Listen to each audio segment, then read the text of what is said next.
জয়কে হত্যার ষড়যন্ত্রকারীদের সঙ্গে বিদেশে বৈঠকের কথা স্বীকার শফিক রেহমানের। ব্রিফিংয়ে ডিবি। তল্লাশি চালিয়ে বাসা থেকে এফবিআই এজেন্টের নথি জব্দ। ভুয়া কাগজ দেখিয়ে রিজার্ভের চুরি হওয়া অর্থের $1,70,00,000 ছাড় করেছিল ফিলরেম। ফিলিপিন্সের সিনেট শুনানিতে তথ্য। আরও প্রায় $44,00,000 উদ্ধার। 7% প্রবৃদ্ধি সরকারের ধারাবাহিক পরিকল্পনার ফল, মন্তব্য প্রধানমন্ত্রীর। বললেন, স্বাধীনতা বিরোধীরা এতদিন ক্ষমতায় থাকায় কোনো উন্নয়ন হয়নি। বায়োমেট্রিক পদ্ধতিতে এখন পর্যন্ত সিম নিবন্ধিত হয়েছে 6,35,00,000। 30 এপ্রিলের পর নিবন্ধনের সময় আর বাড়ানো হবে না, জানালেন প্রতিমন্ত্রী। এবং তনুকে পরিকল্পিতভাবে হত্যা করা হয়েছে, প্রমাণ মিলেছে তদন্তে, জানালো গোয়েন্দা পুলিশ। প্রকৃত অপরাধীদের আইনের আওতায় আনার আহ্বান সংস্কৃতি কর্মীদের।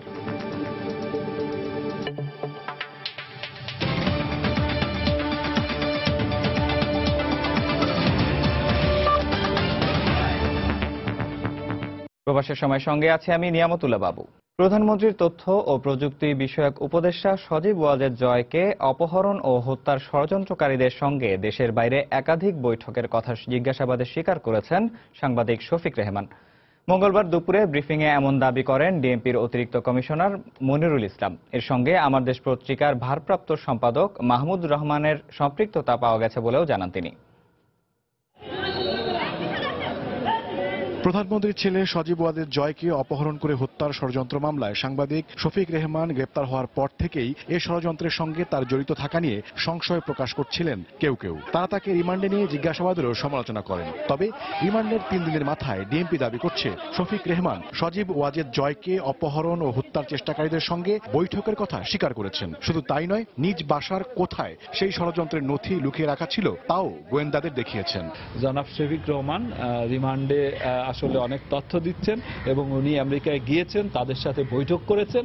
এই সংক্রান্ত তথ্যগুলো উনি অলরেডি স্বীকার করেছেন। রিজভী আহমেদ সিজার তার জবানবন্দিতে সেখানে বলেছে যে সে আসলে শফিক রহমানের সাথে তার পরিচয়ের সূত্র হলো তার বাবার ফ্যামিলি ফ্রেন্ড, এবং বাবাই তাকে ইন্ট্রোডিউস করে এখান থেকে অর্থ পাওয়া যাবে এই কাজের জন্য $30,000 বা $40,000 যেটা পরিশোধ করা যাবে, এখান থেকে উনি উনার মাধ্যমে এটা কাজটা হবে বলে পরিচয় করিয়ে দেয়।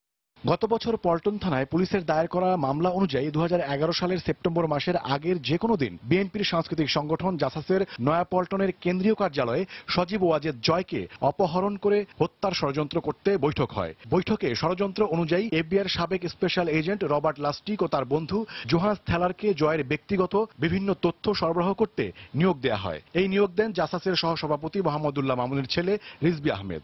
এই ষড়যন্ত্র ফাঁস হলে রবার্ট, জোহান্স ও রিজভী যুক্তরাষ্ট্রের আদালতে দণ্ডিত হওয়ার পর এ ঘটনা জানাজানি হয়। ডিবি পুলিশ বলছে, তদন্ত করতে গিয়ে শফিক রেহমান ছাড়াও বিএনপি পন্থী আরেক সাংবাদিক বর্তমানে কারাগারে বন্দী মাহমুদুর রহমানের এই ষড়যন্ত্রে জড়িত থাকার প্রমাণ মিলেছে। একটা মানুষের মুভমেন্ট কখনকে এই সংক্রান্ত তথ্য, বাড়ির ঠিকানা এবং সেটি বাসা ভাড়া করা বাসা, এমন নয় যে নিজের বাড়ির ঠিকানা, যে সে একটা বড় বাড়ি করেছে সেটার ঠিকানা, সেটি নয়। একেবারেই তার ভাড়াটিয়া বাসার সংক্রান্ত তথ্য, ভাড়া করা বাসার সংক্রান্ত তথ্য, পাশাপাশি তার গাড়ির নাম্বার, এগুলো আসলে প্রোপাগান্ডার জন্য নয়, এগুলো অন্য কাজের জন্যই সাধারণত ব্যবহার করা হয়ে থাকে। ডিবির মুখপাত্র আরো জানিয়েছেন, অধিকতর তদন্তের জন্য ডিবির একটি তদন্ত দল যুক্তরাষ্ট্রে যাওয়ার প্রক্রিয়া শুরু করেছে। ওমর ফারুক, সময় সংবাদ, ঢাকা। সিনিয়র সাংবাদিক শফিক রেহমানকে সঙ্গে নিয়েই তার বাসায় তল্লাশি চালিয়েছে গোয়েন্দা পুলিশ। তল্লাশিতে তার বাসা থেকে পাসপোর্ট সহ এফবিআই এজেন্টের সরবরাহ করা বিভিন্ন নথিপত্র জব্দ করা হয়। শফিক রেহমানের স্ত্রী তালেয়া রেহমান জানান, মঙ্গলবার বেলা 11টার দিকে শফিক রেহমানের ইস্কাটনের বাসায় এ অভিযান পরিচালনা করা হয়। গোয়েন্দা পুলিশ জানিয়েছে, সিনিয়র এই সাংবাদিককে গ্রেফতার শেষে রিমান্ডে আনা হলে গুরুত্বপূর্ণ তথ্য দেন তিনি। এরই ধারাবাহিকতায় তল্লাশি চালায় গোয়েন্দা পুলিশ। তার বাসা থেকে তল্লাশি শেষে আরও কিছু গুরুত্বপূর্ণ নথি জব্দ করে পুলিশ। শফিক রেহমানের বাসাতে তার স্ত্রীর উপস্থিতিতে তল্লাশি চালানো হয় বলে জানায় তার স্ত্রী।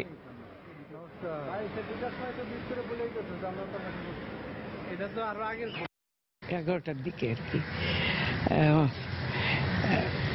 অনেক এসেছিলেন, সঙ্গে শফিক রহমানকে নিয়ে সবগুলো ঘরে ঘুরে ঘুরে দেখেছেন। কিছু কিছু কাগজপত্র নিয়েছেন, শফিকুর রহমান আর আমাকে কথা বলতে দিয়েছেন।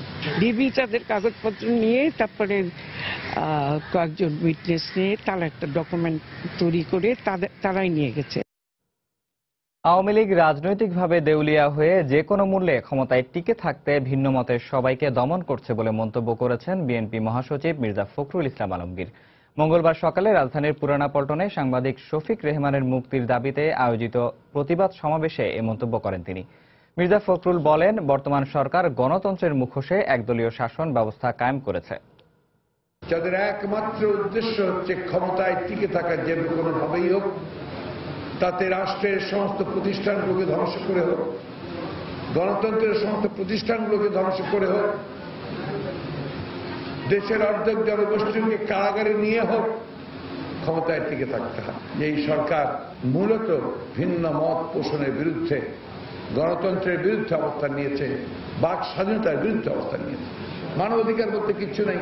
কথায় কথায় গুম করে দেওয়া হয়, কথায় কথায় খুন করা হয়, ক্রস ফায়ার দেওয়া হয়, পায়ের মধ্যে গুলি করে তাদেরকে পঙ্গু করে দেওয়া হয়।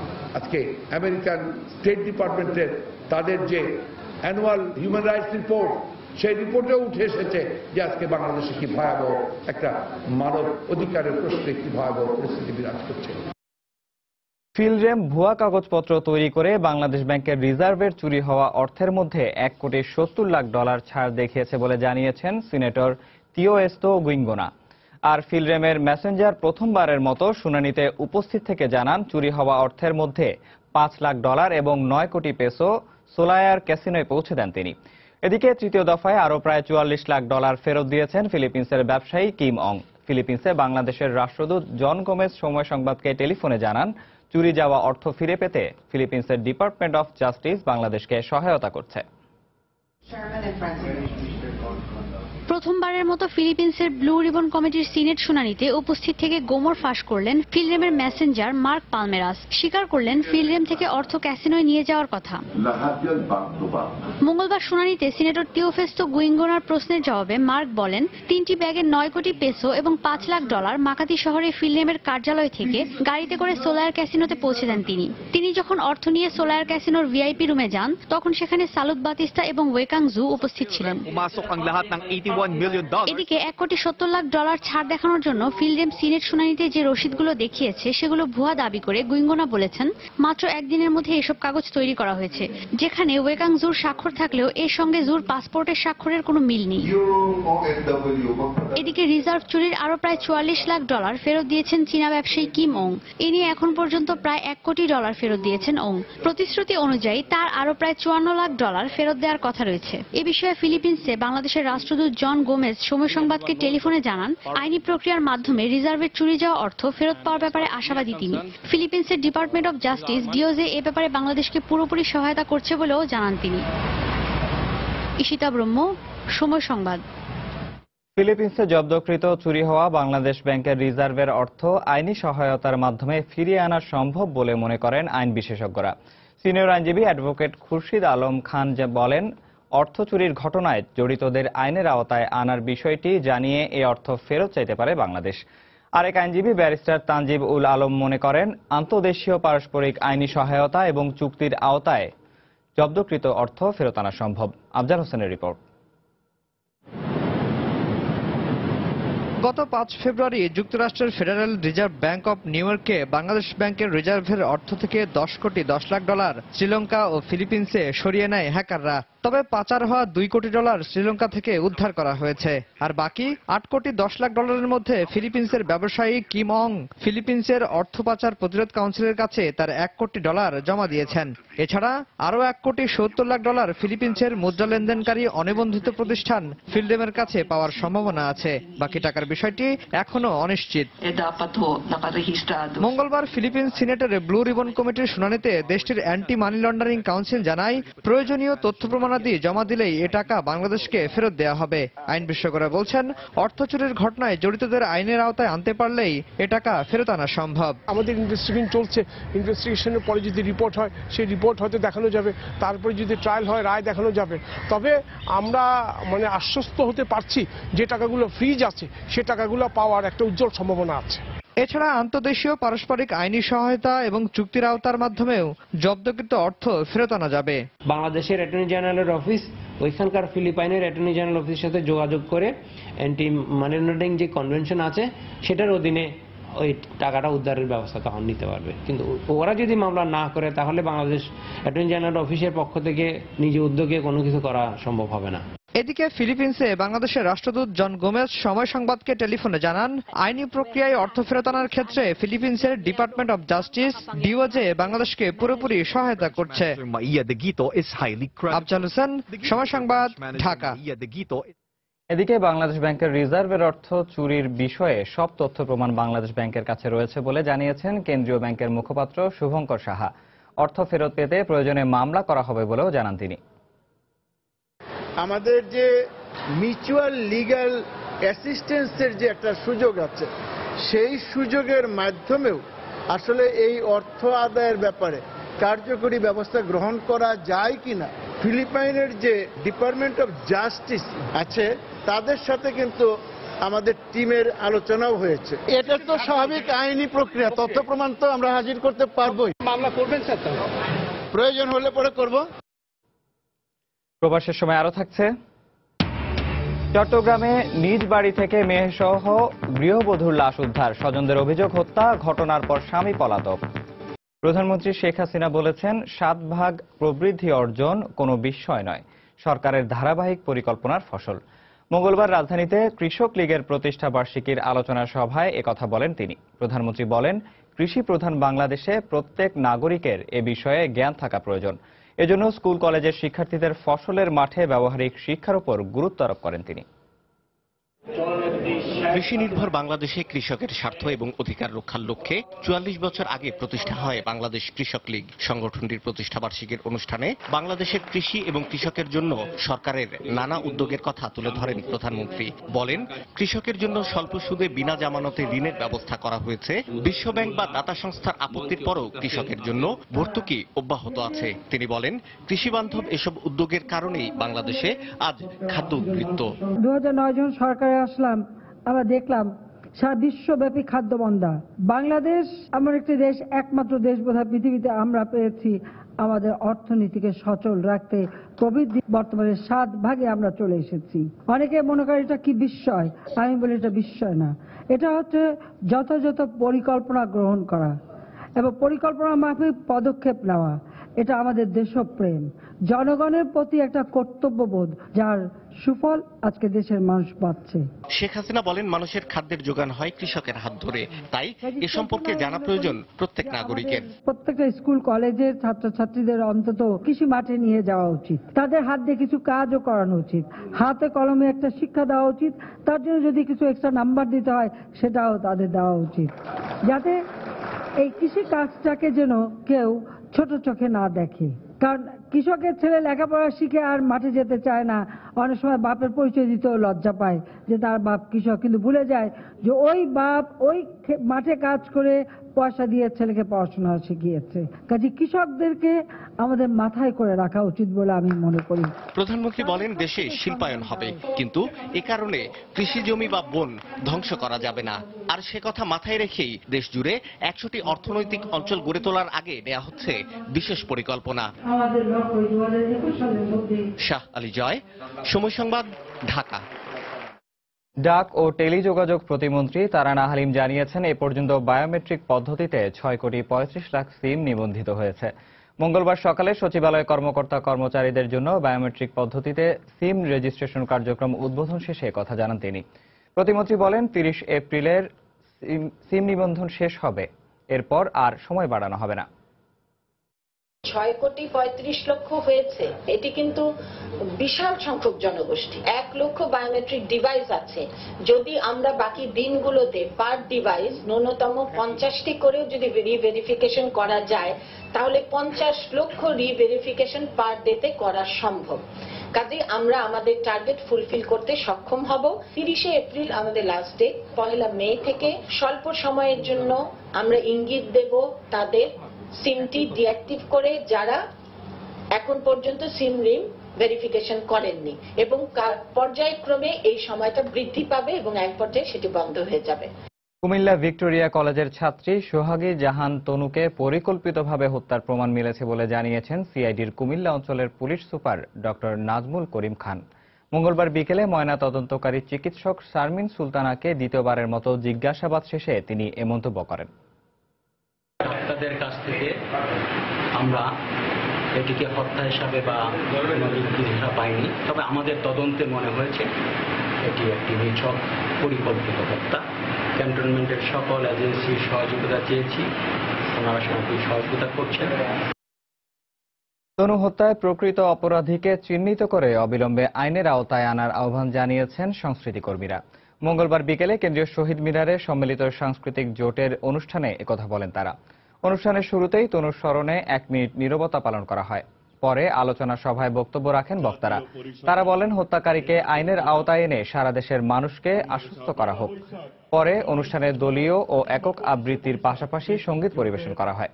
সংগ্রামে ব্যাপক প্রসার ছাড়া আমাদের সাথে প্রতি শুক্রবারে স্বাধীনতা এবং মুক্তিযুদ্ধের পরে বাংলাদেশ রাষ্ট্রটিকে একটি সার্বভৌম রাষ্ট্র।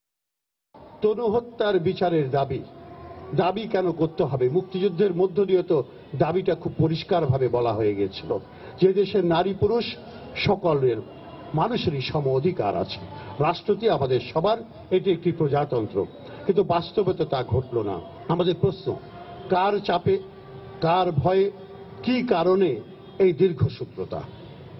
আমরা কোনো দীর্ঘসূত্রতা মানতে রাজি নই। আপনারা যদি দীর্ঘসূত্রতা করেন, আন্দোলন আরো দীর্ঘ থেকে দীর্ঘতর হবে। প্রবাসের সময় আরো থাকছে। আফগানিস্তানের কাবুলে আত্মঘাতী বোমা হামলায় নিহত 28, আহত 3 শতাধিক, তালেবানের দায় স্বীকার। চট্টগ্রামের দোহাজারী থেকে কক্সবাজার পর্যন্ত রেললাইন স্থাপন প্রকল্পের অনুমোদন দিয়েছে জাতীয় অর্থনৈতিক পরিষদের নির্বাহী কমিটি একনেক। প্রকল্পটির আওতায় রেললাইনটির মিয়ানমারের সীমান্তবর্তী ঘুমধুম পর্যন্ত সম্প্রসারণ করা হবে। মঙ্গলবার সকালে প্রধানমন্ত্রী শেখ হাসিনার সভাপতিত্বে অনুষ্ঠিত একনেক সভায় 8টি উন্নয়ন প্রকল্পের অনুমোদন দেওয়া হয়। 13,115 কোটি টাকা প্রকল্প সহায়তা দেবে উন্নয়ন সহযোগী সংস্থা এডিবি। একনেক সভায় দোহাজারী ঘুমধুম রেললাইন স্থাপন প্রকল্পটি প্রধানমন্ত্রীর অগ্রাধিকার প্রকল্পের আওতায় বাস্তবায়নের নির্দেশ দেন শেখ হাসিনা। 2018 সালের মধ্যেই কক্সবাজার পর্যন্ত রেললাইন স্থাপনের কাজ বাস্তবায়নেরও অনুশাসন দেন তিনি। বৈঠক শেষে পরিকল্পনা মন্ত্রী সাংবাদিকদের এসব তথ্য জানান।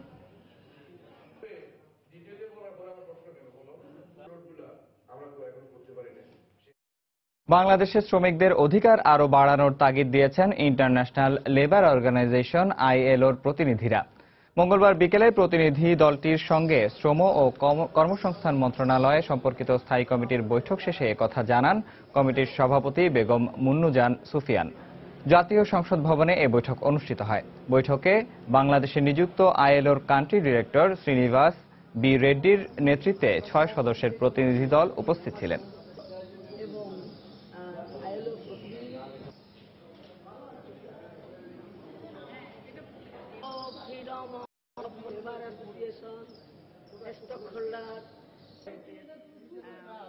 কারখানা না থাকলে তো শ্রমিক থাকবে না, সুতরাং শ্রমিকদের উপর বেশি গুরুত্ব দিতে হবে, মানে চাপটা বেশি। তো আমরা বলছি যে মালিকরা ঠিক থাকলে আমরা আমাদের শ্রমিকরাও ঠিক থাকবে। লেবার ল যেটা সমান অধিকার সকল শ্রমিকের, এগুলো আমরা বলছি। যে ল্যাকেজ কথা বলছেন ইপিজেডের, আমরা তার সঠিক উত্তরটা দিয়েছি। আলোচনা অত্যন্ত ফ্রুটফুল বলে আমি মনে করি। দলের সিনিয়র নেতাদের সঙ্গে বৈঠক করেছেন বিএনপি চেয়ারপারসন বেগম খালেদা জিয়া। মঙ্গলবার রাতে দলটির চেয়ারপারসনের গুলশান কার্যালয়ে এই বৈঠক হয়। বৈঠকে দলের মহাসচিব মির্জা ফখরুল ইসলাম আলমগীর সহ দলের স্থায়ী কমিটির সদস্যরা উপস্থিত ছিলেন। এছাড়া ভাইস চেয়ারম্যান, উপদেষ্টা পরিষদের সদস্য ও যুগ্ম মহাসচিবরা বৈঠকে অংশ নেন। বৈঠকে চলমান রাজনৈতিক পরিস্থিতি নিয়ে আলোচনা হয় বলে দলীয় সূত্রে জানানো হয়।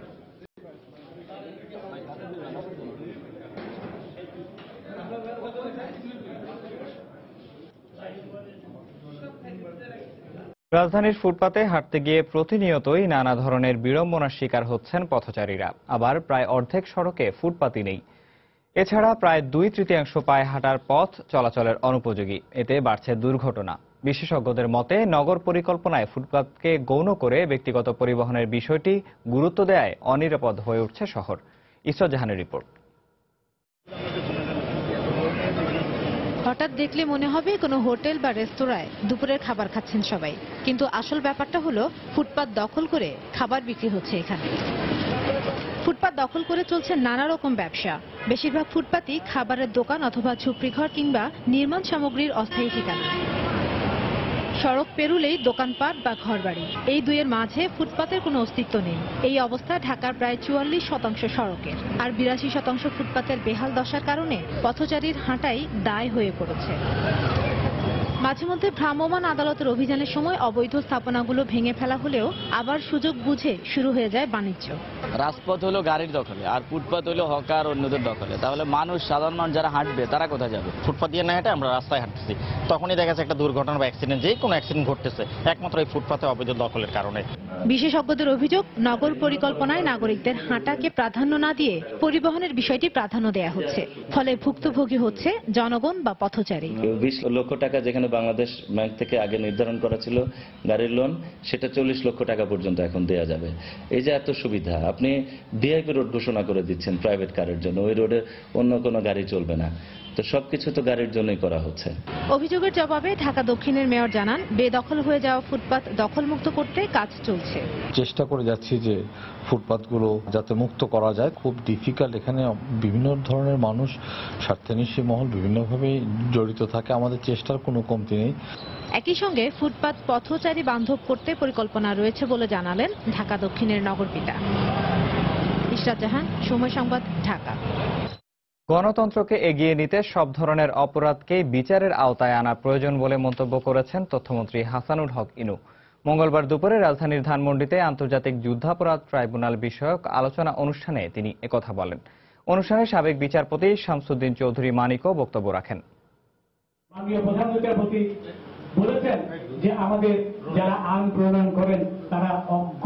এই কথাটা তো মাননীয় প্রধান বিচারপতি জানার কথা যে পার্লামেন্টের সদস্যরা আইনের খসড়া প্রণয়ন করেন না, খসড়া প্রণয়ন করেন বিশেষজ্ঞরা, তারপরে এটা অনেক ঘাট পেরিয়ে এটা পার্লামেন্টে আসে। উনি কিভাবে এই কথাটা বললেন? প্রধান বিচারপতি যখন বললেন যে বর্তমান আইনে তরুণ বিচার সম্ভব না, এটা কেমন কথা হতে পারে বলেন? কারণ উনি দেশের সর্বোচ্চ বিচারক, তার এই কমেন্টের দ্বারা অনেকেই যারা বিচার করবে, অর্থাৎ নিম্ন আদালতের বিচারকরা এবং তদন্তকারী কর্মকর্তারা, পুলিশ ইত্যাদি, তারা তো প্রভাবিত হবে। তদন্তাধীন ব্যাপারে এই ধরনের কথা প্রধান বিচারপতি থেকে আসতে পারে না। শফিক রহমান স্যারকে গ্রেপ্তার করা হচ্ছে, এটা নিয়ে আলোচনার ঝড় বইছে, কিন্তু শফিক রহমান সাহেবের মতন নেতা একটা সুনির্দিষ্ট অভিযোগে গ্রেপ্তার হয়েছেন। এই অভিযোগটাকে খাটো করে দেওয়া হচ্ছে, কিন্তু একটা ঘটনা তো ঘটেছে, একটা ষড়যন্ত্র তো হয়েছে, অপহরণের ঘটনা তো ঘটেছে। এইসব বড় বড় নেতা নেত্রীরা অপরাধের সঙ্গে জড়িত হতে পারেন না। তখনই বলা হচ্ছে যে প্রতিপক্ষকে ঘায়েল করা হচ্ছে, হয়রানি করা হচ্ছে, অথবা ভিন্ন মত দমন করা হচ্ছে, অথবা গণতন্ত্র সংকোচন করে দেওয়া হচ্ছে। চট্টগ্রামে নিজ বাড়ি থেকে মা ও মেয়ের লাশ উদ্ধার করেছে পুলিশ। মঙ্গলবার দুপুরে বোয়ালখালী উপজেলার সায়রাতলী গ্রাম থেকে শেলী শীল ও তার মেয়ে অন্তরা শীলের লাশ উদ্ধার করা হয়। ঘটনার পর থেকেই শেলীর স্বামী অসীম পলাতক রয়েছে। স্বজনরা জানান, সকালে শেলীকে ঝুলন্ত অবস্থায় দেখতে পান তারা। এ সময় খাটের ওপর 5 বছর বয়সী শিশু কন্যা অন্তরার লাশও পড়ে থাকতে দেখেন তারা। শেলীর অপর সন্তান 8 মাস বয়সী অনুরাগ বিছানায় ঘুমন্ত অবস্থায় ছিল। গত কিছুদিন ধরেই শেলীকে তার স্বামী অসীম যৌতুকের জন্য নির্যাতন করছিল বলে জানান তার স্বজনরা। এটি হত্যা না আত্মহত্যা তা খতিয়ে দেখছে পুলিশ।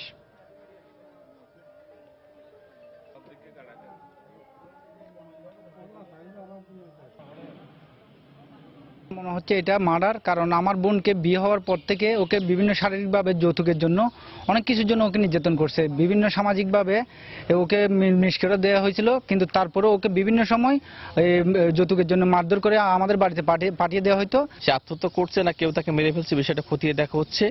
আর তার একটি শিশু, বয়স 7-8 বছর হবে, মেয়ে শিশুটি মনে হচ্ছে যেন তাকে গলা টিপে মারা হয়েছে। আমরা বিষয়টা খতিয়ে দেখছি। যুক্তরাষ্ট্রের সাবেক পররাষ্ট্রমন্ত্রী হিলারি ক্লিন্টন ক্ষমতায় থাকার সময় ডক্টর মোহাম্মদ ইউনূসের বিভিন্ন প্রতিষ্ঠানকে রাষ্ট্রীয় তহবিল থেকে $1.30 লাখ আর্থিক অনুদান দিয়েছিলেন, এমন একটি প্রতিবেদন প্রকাশ করেছে যুক্তরাষ্ট্রের একটি সংবাদপত্র। আগামী প্রেসিডেন্ট নির্বাচনে ডেমোক্রেটিক দলের পদপ্রার্থী হিলারি ক্লিন্টনের বিরুদ্ধে অভিযোগ তুলেছে প্রতিদ্বন্দ্বী রিপাবলিকান পার্টি ঘেঁষা দৈনিক দ্য ডেইলি কলার। দৈনিকটির ওই প্রতিবেদনে বলা হয়, ডক্টর ইউনূস গ্রামীণ ব্যাংকের পদ হারানোর পর তার যুক্তরাষ্ট্র ভিত্তিক নানা প্রতিষ্ঠানকে অনুদান কিংবা ঋণ হিসেবে এই অর্থ দেয়া হয়েছে। যুক্তরাষ্ট্রের ইউএসএআইডি সহ 18টি সংস্থার মাধ্যমে এই বিপুল পরিমাণ রাষ্ট্রীয় অর্থ ডক্টর ইউনূসের প্রতিষ্ঠানকে দেয়া হয়। এছাড়া তার গ্রামীণ আমেরিকা নামে প্রতিষ্ঠানকে ডিপার্টমেন্ট অফ ট্রেজারি থেকে $6 লাখ দেয়া হয়েছিল তহবিল হিসেবে। প্রতিবেদনে উল্লেখ করা হয়, এই নোবেল বিজয়ীর সঙ্গে ক্লিন্টন পরিবারের ব্যক্তিগত ঘনিষ্ঠতা রয়েছে। 2009 সালে হিলারি ক্ষমতায় থাকার সময় তাকে যুক্তরাষ্ট্রের সর্বোচ্চ বেসামরিক সম্মানেও ভূষিত করা হয়।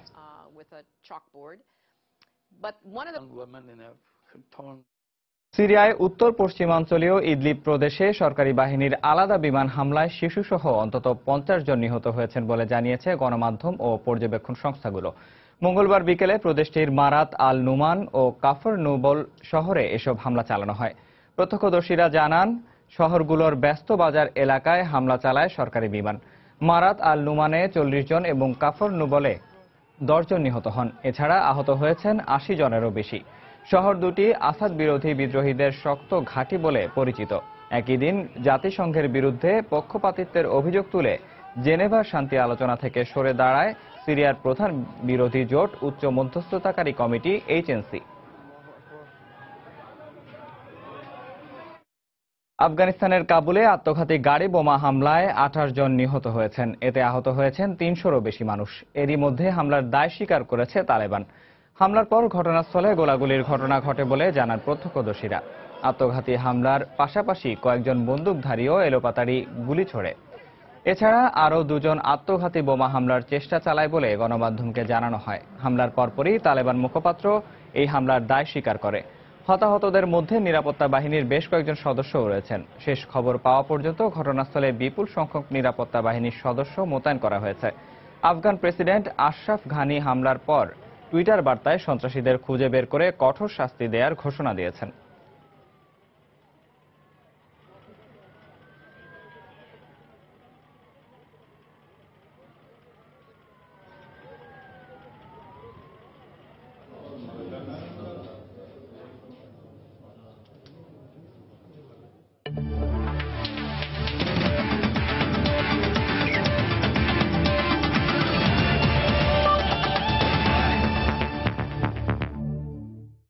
এবার খেলার খবর।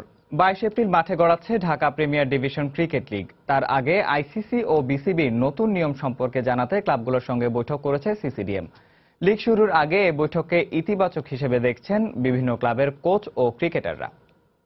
যেগুলো রুলস নতুন হয়েছে আইসিসির, এগুলো আমাদের একটু জানাই দিলেন। আর নতুন কিছু রুলস আছে যেটা আমাদের বিসিবির আর কি, যেমন রিজার্ভ ডেতে ফ্রেশ ম্যাচ হবে না, যেখান থেকে শেষ হবে সেখান থেকে আবার শুরু হবে। এইগুলো আর কি একটু রিমাইন্ড করে দেওয়া আমাদের, তেমন নতুন কিছুই না। তো এটাতে উপকারটা এটাই যে একটু টিমগুলো সতর্ক থাকবে, যেহেতু রিজার্ভ ডে হওয়ার সম্ভাবনা আছে। সম্পূর্ণ প্রিপারেশন নিচ্ছি আমরা, ইনশাল্লাহ আমরা 22 তারিখে শুরু করবো। জাস্ট বাইলসটা আমাদের অ্যাপ্রুভ হলো সব টিমদের নিয়ে, এখন আমরা যাবো পিকচার রেডি করে ইনশাল্লাহ আজকে নইলে কালকে সকালের মধ্যে সবাই পিকচার পেয়ে যাবে। শেখ জামাল সভাপতি মঞ্জুর কাদের ও মোহামেডান পরিচালক লোকমান হোসেন ভুইয়া বুধবার বাফুফে নির্বাচনের মনোনয়নপত্র প্রত্যাহার করে নেবেন। আর সিনিয়র ভাইস প্রেসিডেন্ট পদে লড়বেন দেওয়ান শফিউল আরেফিন টুটুল। মঙ্গলবার মঞ্জুর কাদেরের গুলশান অফিসে এসব জানান বাঁচাও ফুটবল কমিটির সদস্য আব্দুল গাফার চৌধুরী।